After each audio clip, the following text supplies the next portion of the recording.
Husband के पैसे घर की चीज़ों पे ही लगाने हैं और उनको बताए बगैर। जी, हस्बैंड वाला मामला बड़ा टेढ़ा है।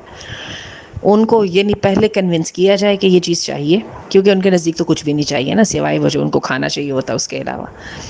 और उसके बाद अच्छा, अब इस मसले को हल कैसे करना है, क्योंकि एक खातून खाना का तो पता है कि क्या चीज़ चाहिए, बचत का भी पता है और पैसे जमा करके कोई चीज़ ख़रीदने का भी पता है। हस्बैंड से बात करेंगे तो कहेंगे ज़रूरत ही नहीं है, क्या ज़रूरत है, कुछ भी कोई ऐसे नहीं करना। और पता चल जाए कि ज़रा इसके बगैर गुजारा हो सकता है, तो वो जो आपकी मंथली या वो जो आपका अलाउंस मिल रहा है उसको उसी तरह कम कर दिया जाएगा। तो व्हाट टू डू। अच्छा, नॉर्मली क्या होता है कि हस्बैंड देते हैं तो एक अंडरस्टूड सी इजाज़त होती है कि भाई जो मर्ज़ी करो इसी में से पूरा करो, उसमें आप सदका खैरात कर लें, घर के लिए अच्छी प्लानिंग कर लें तो सब ठीक है।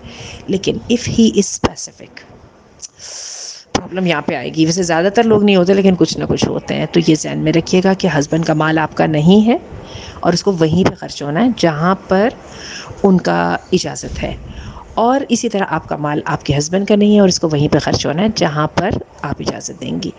तो इतने स्पेसिफिक हो जाए तो फिर मन्नत और तरले के अलावा तो कुछ नहीं रह जाता, फिर तो ऐसे ही चलना पड़ेगा।